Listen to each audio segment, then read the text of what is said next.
To begin with... We already know who did it! Was that?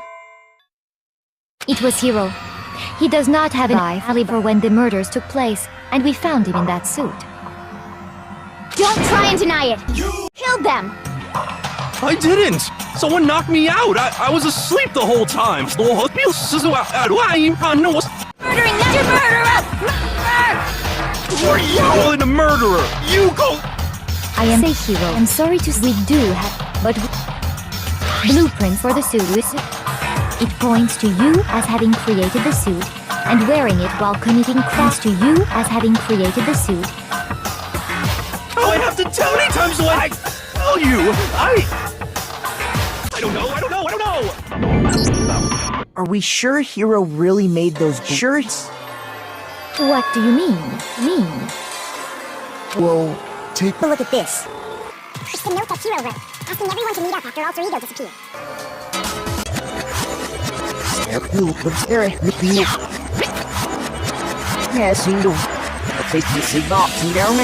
That doesn't make any sense! You just said Hiro do it! It makes perfect sense. Hiro was the suspicious individual in the suit, but he's not the culprit. Even when I'm put in check, it's just my nature not to give up. Because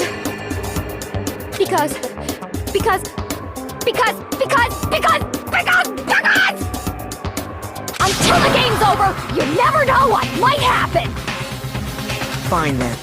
Let me settle it. Let me go over the case again, from the beginning, and shed light on all your crimes. And that'll bring everything to an end. Here's exactly what happened! Before anything, the killer persuaded someone to help carry out the murder. And that person was...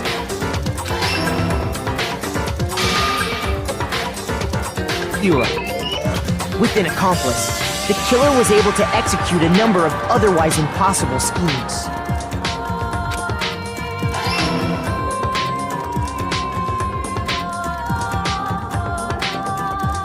First, they convinced someone to meet them in the rec room last night at 6 a.m.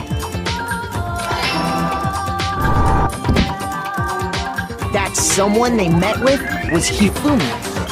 The murderous duo intended to pass Hiro off as the prime suspect. So when they met up with him, they drugged him, knocked him out, and stuffed him into the robo-suit. Justice.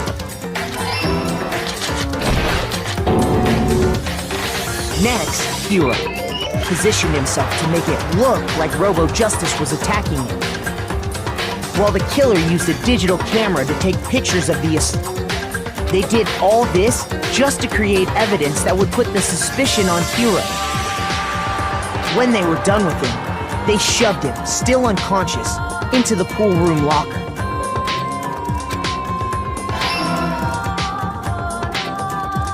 And then finally, at 1 a.m., they moved into the murder phase of their plan.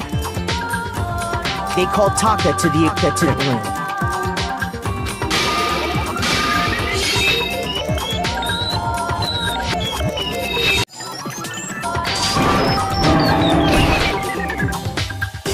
And that's where Hiro killed him, making it the scene of the first murder. The murder weapon was Justice Hammer 1 in them, which was left there in the equipment room. The reason Hammer number 4 in the 4 was used was to create confusion about the order of the crimes. So, next they falsified 2 more assault incidents. For these attacks, the killers pretended to be the victims to solidify Robo-Justice as the suspect. The first fake incident was the attack in the rec room. There, the killers wanted us to see Justice Hammer 1 and the Robo-Justice pictures they'd taken. They wanted to make sure we bought the surprise attack story. The second fake incident was the attack in the locker. This time, they planted Justice Hammer 2 and an injured Hiro. Sell us that story. With 2 incidents, these killers were able to... We fell right and started into their trap. Suspect started looking for this...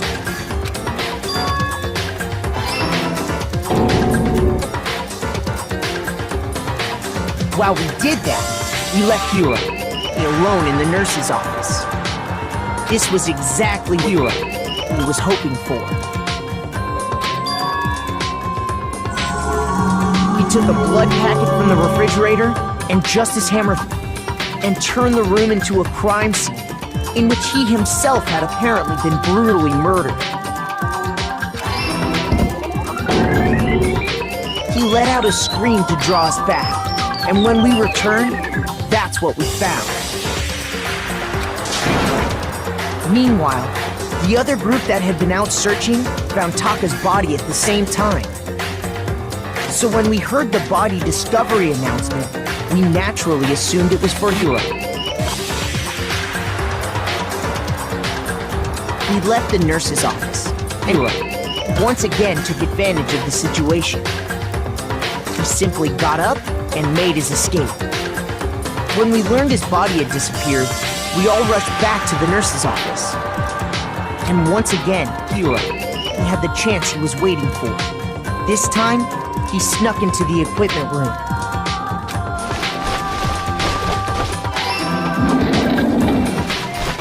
He wrapped Taka's body in a tarp and used the dolly to move it all the way down to the repository. That explains how each of the bodies disappeared. But even Hiro didn't know what the true killer had in mind for their final act.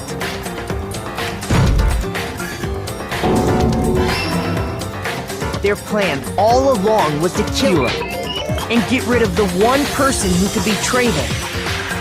And they did it using an ordinary, everyday hammer from the repository. That should cover everything that happened in this case. And the villain behind it all is...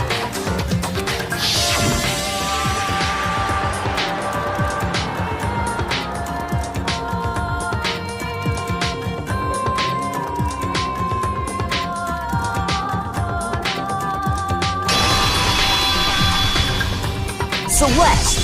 Sorry, you lose.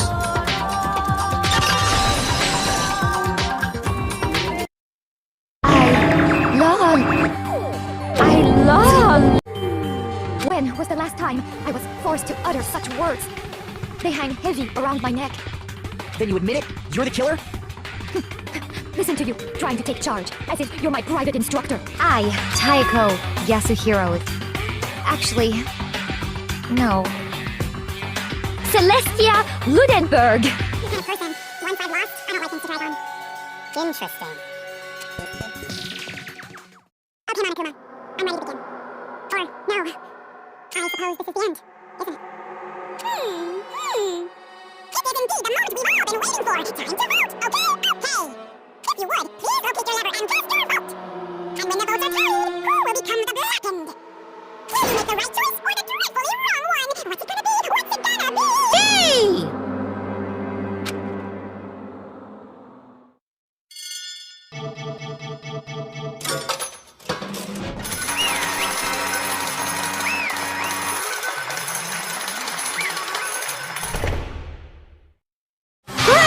Chills! Kills!